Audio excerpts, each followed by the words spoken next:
You've been lied to since the beginning. They told you hard work was the key to success. That grinding, pushing, hustling day after day, year after year would eventually set you free. They told you that if you just worked harder than the person next to you, you'd win. That effort alone would be your salvation. But what if that's the greatest trap ever set for the human mind? What if the very act of working hard is what keeps you small, tired, and controllable? What if the system was never built to reward the hardest workers, only the most strategic ones? Click subscribe to this channel to get more profound insights. This isn't about being lazy. This is about waking up.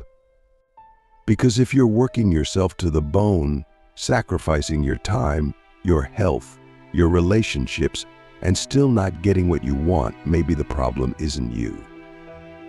Maybe the problem is the game. And Machiavelli saw this centuries ago. He didn't speak in hashtags or motivational posters.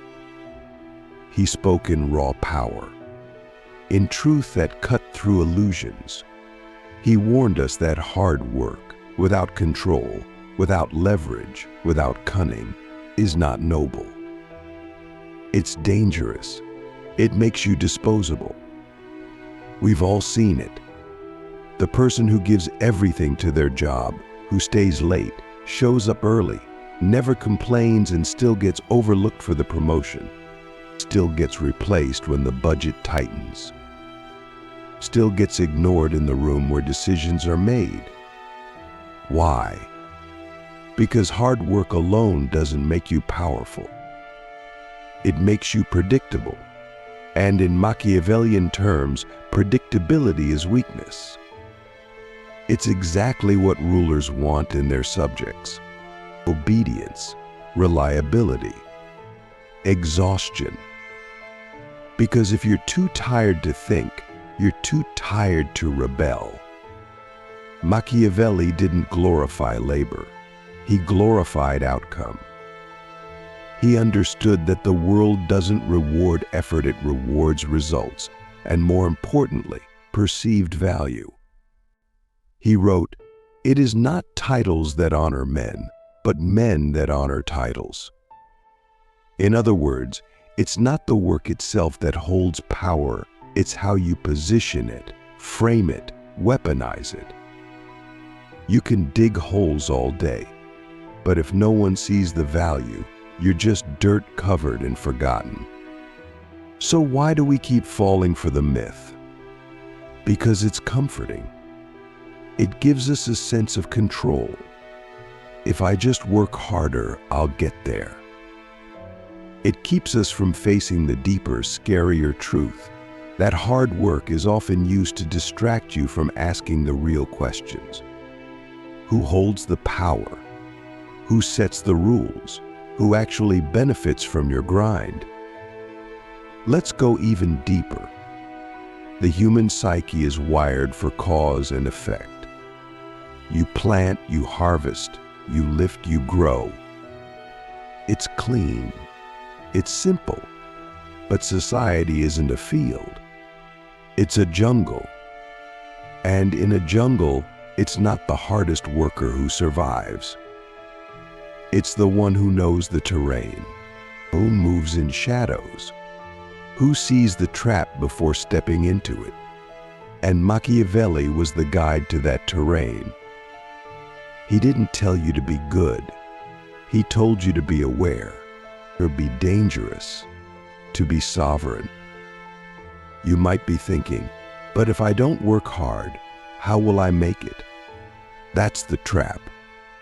The idea that effort is your only option, that muscle is your only currency. But power is not about effort. Power is about impact. And impact comes from clarity, timing, influence, and understanding the psychology of leverage. One smart move can be worth more than 10 years of labor. One conversation can change your life more than 1,000 hours of effort. But to make that move, you have to stop worshiping struggle. There's an entire system built on your belief in hard work. Corporations thrive on it. They want you to clock in, stay busy, feel guilty for resting. Because a tired worker doesn't ask for more. A distracted mind doesn't question the rules. And a person who believes pain equals progress will justify their own imprisonment. That's the genius of the trap. It doesn't look like a trap. It looks like virtue. Machiavelli would have laughed at our obsession with hustle culture. He would have said, "Let the peasants sweat. I'll be in the palace making moves," not because he was cruel, because he was clear. Clear about the difference between power and labor, between production and influence, between being useful and being irreplaceable. So what does this mean for you? It means you have to step out of the default mode. Stop equating busyness with value. Start asking yourself, what am I building? Who is this serving? Am I moving toward freedom or just moving? Because movement without direction is just exhaustion. And exhaustion is not a badge of honor. It's a sign of misalignment. Let's flip the script. What if you worked less, but thought more? What if you stopped doing the things everyone else is doing, the endless meetings, the fake urgency, the chasing of metrics, and started studying systems, leverage, psychology, strategy? What if you became the person who pulls the strings, not the one tangled in them? This isn't about becoming manipulative. It's about becoming sovereign, about reclaiming your time, your energy, your focus, about realizing that value doesn't come from how much you do. It comes from who you are, how you think, and what you choose to do or not do. The most powerful people in history didn't work the hardest. They worked the smartest. They understood power, perception, and timing. They knew when to move and when to wait. And here's the hardest truth of all. Sometimes the hardest workers are the most controlled, because they're too busy to notice they're being used. Machiavelli warned us about this. He said, "The promise given was a necessity of the past. The word broken is a necessity of the present." In other words, the system will promise you reward for effort, but when the time comes, the promise will vanish.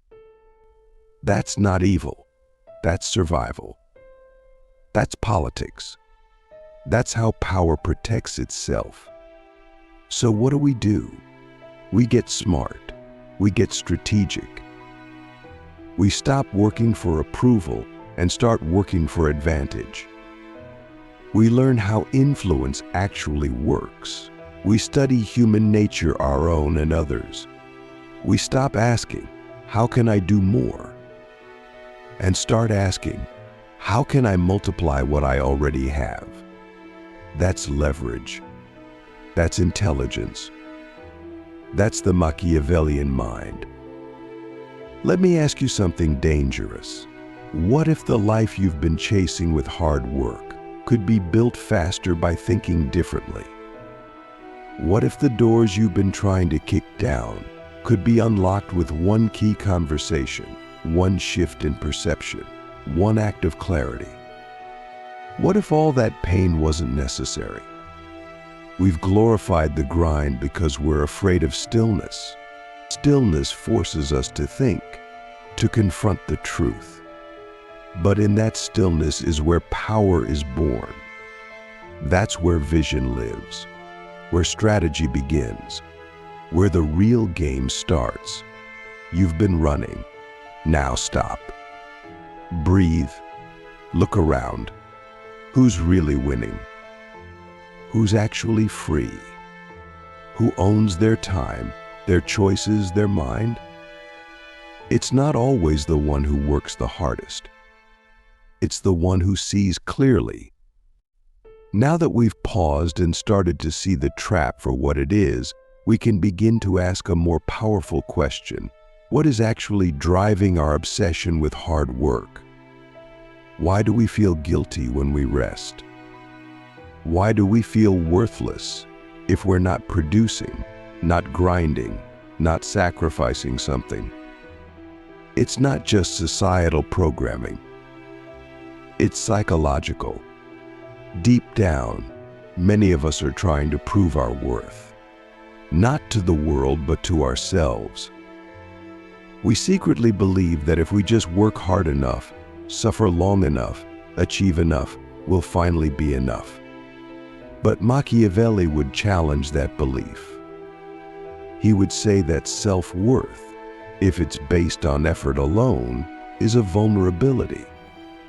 Because the moment someone praises your hustle, you crave more of it. The moment someone criticizes your pace, you fall apart.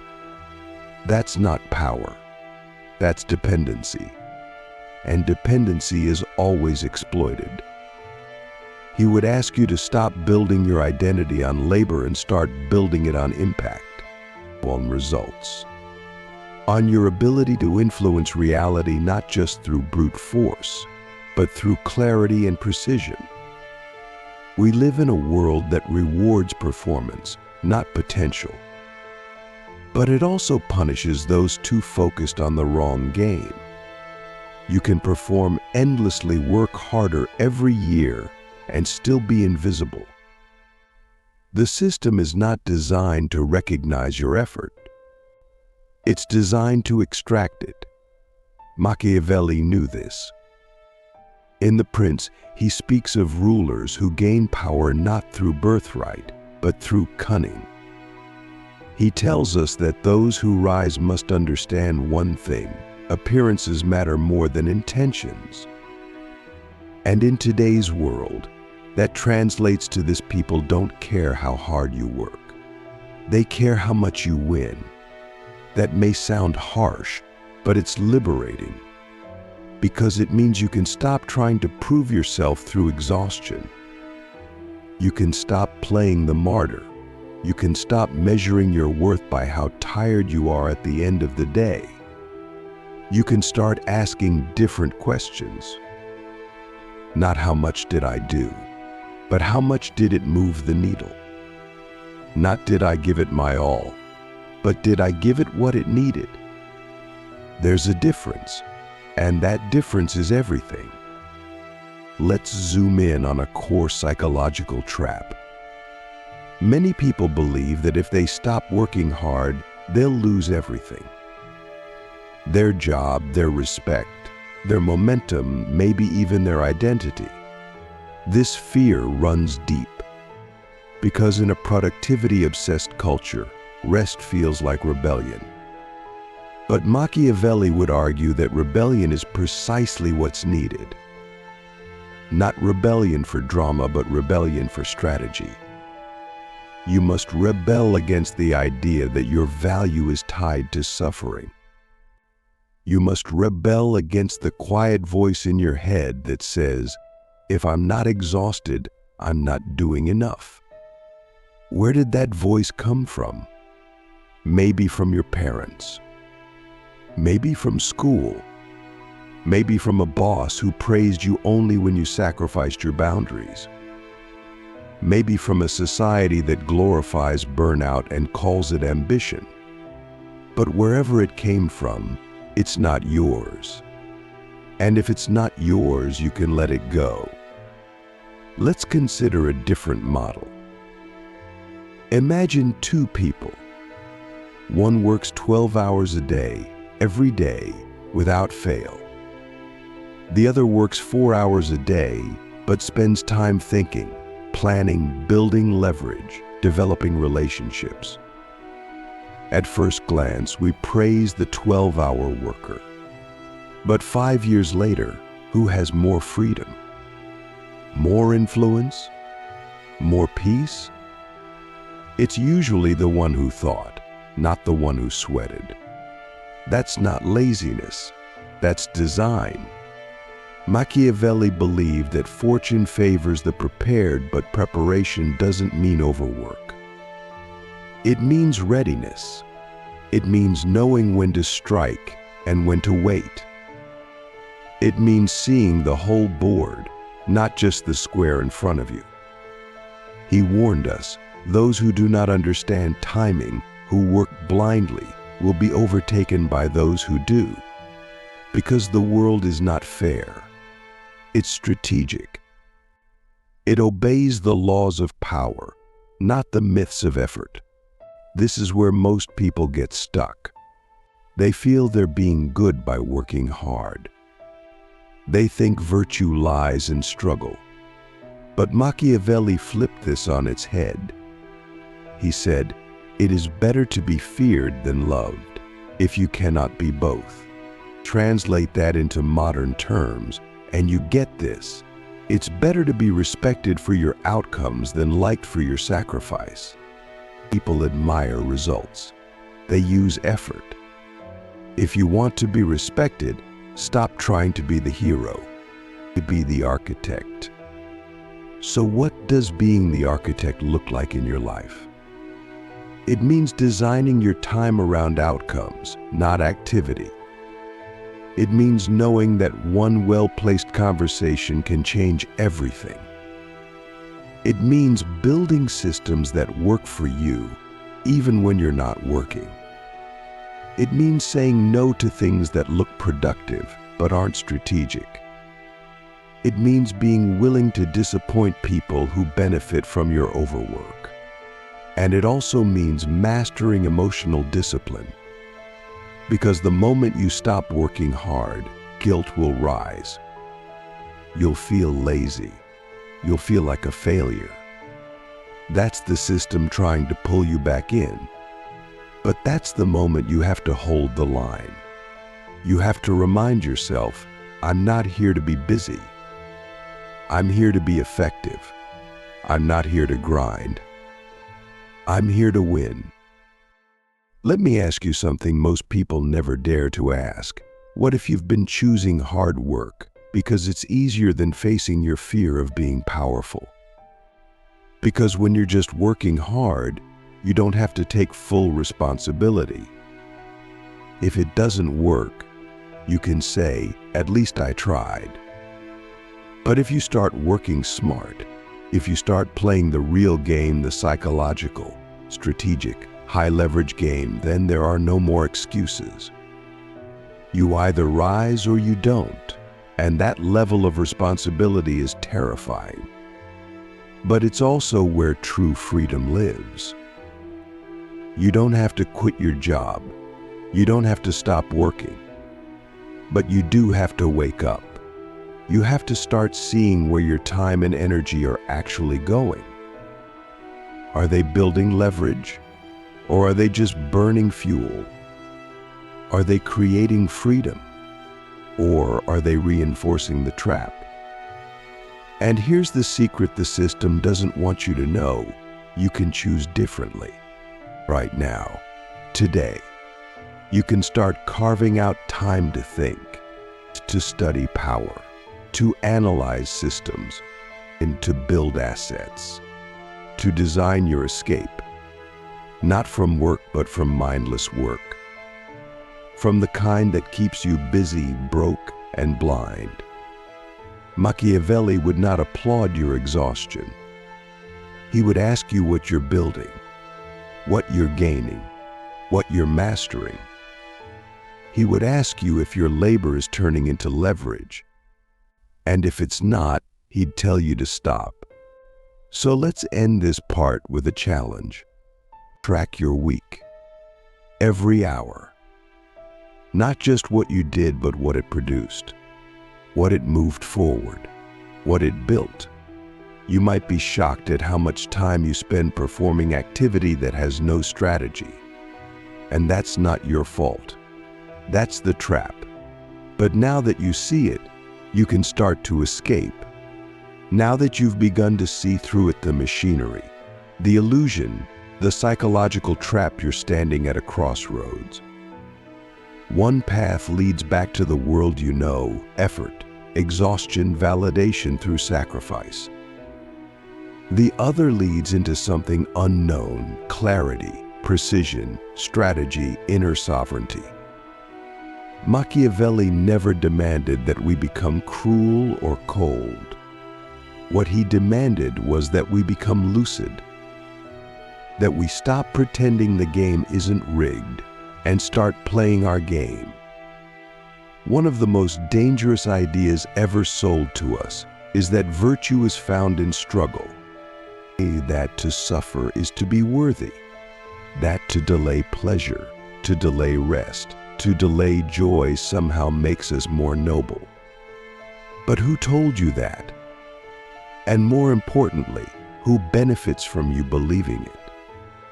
Because while you work yourself into the ground, someone else, someone less moral, less exhausted, is owning the system you're trapped inside.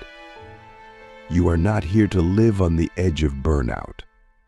You are not here to prove yourself through pain. You are here to choose your battles and to win them with elegance, not desperation. Look closely and you'll see. The most powerful people in any society are not the ones who work the hardest. They are the ones who understand how other people work. They understand psychology. They understand timing. They understand perception. And they use that understanding to shape their world while the rest grind quietly in the background. Machiavelli warned us in plain sight. A man who strives for goodness in all acts is sure to come to ruin among the great number who are not good. He wasn't encouraging evil. He was exposing naivete. He was telling us that if you blindly trust the system, if you believe that effort alone will protect you, you will be devoured by those who know better. In those who are playing a different game. Those who are not just working harder, or even smarter but sharper. So what does sharpness look like today? It looks like discernment. It means asking every day, who is profiting from my effort? Who owns the platform I'm creating on? Who controls the rules of this game? And how can I begin to set my own? These are not questions of rebellion. These are questions of awakening. And once you start asking them, you start seeing everything differently. Let's talk about time. Time is your most valuable asset, more than money, more than talent. And yet most people don't own their time. They sell it. Hour by hour, shift by shift, calendar invite by calendar invite. We were taught to trade time for money, but Machiavelli would say, the powerful never trade, they invest. They use time to build systems. They use time to build influence. They use time to create escape velocity. And once they've built enough, they stop working for money altogether because money starts working for them. This is the difference between labor and leverage. Labor is linear. You do something, you get paid. Leverage is exponential. You do something once, and it pays you forever. That's how Machiavellian thinking changes you. It shifts your axis. You stop asking, how can I earn? And you begin asking, how can I multiply? That shift alone can change your entire life. But to get there, you must first break the spell. The spell that says rest is laziness. That says questioning the system is dangerous. That says playing the game differently is selfish. Because once that spell breaks, you become dangerous. Not to people, but to systems that depend on your obedience. You become someone who cannot be manipulated by guilt or urgency or praise. You become someone who chooses deliberately, not reactively. And here's where we enter the deepest level of this journey, the spiritual level. Because this isn't just about work. It's about identity. Who are you without your to-do list? Who are you when you're no longer proving anything? Who are you when you stop performing struggle as a way to feel worthy? That moment when all the noise stops is terrifying. But it's also sacred, because in that silence you meet the part of yourself that doesn't need to hustle to exist. The part that's already whole. That's what Machiavelli was really inviting us into, not manipulation, but mastery. Not dominance over others, but freedom from their control. When you stop needing to be praised for your effort, you start doing things for their actual value. When you stop chasing performance, you start building position. And position is what changes everything. Position is what gives you options. The power to say no. The power to walk away. The power to choose your battles and win them before they even begin. Let's pause and ask the most uncomfortable question of all. Are you addicted to struggle? Have you built your identity around being the one who never gives up, who works harder than everyone else, who pushes through pain? And if so, what happens if that identity is no longer needed? Who would you be without the grind? For many people, that's terrifying. Because once you remove the struggle, you're left with space. Space to think, to feel, to face the truth. And the truth might be, you've been sacrificing your life for a version of success that was never yours to begin with. That's the final layer of the trap, the one you set for yourself. But the moment you really see it, you become free. Free to redesign your life. Free to build systems instead of routines. Free to focus on quality, not quantity. Free to create leverage instead of chasing labor. Free to work less and produce more. Free to build quietly while others exhaust themselves loudly. Free to choose peace over performance. And what happens when enough people wake up to this? The game changes. The rules shift. A new standard emerges. Not one based on grind culture, but on clarity culture. On depth instead of speed. On sovereignty instead of sacrifice. That's what Machiavelli would want. Not rebellion for rebellion's sake, but transformation that begins in the mind and spreads through action. You're not lazy for wanting rest. You're not weak for questioning the system. You're not selfish for wanting more freedom. You're awake. And being awake in a world that profits from your sleep is the most revolutionary act there is. So here's how this ends, not with a dramatic escape, but with a decision. A quiet, powerful decision to stop chasing and start choosing. To stop performing and start positioning. Is to stop surviving and start designing. You were never meant to work endlessly. You were meant to build wisely. And now you will.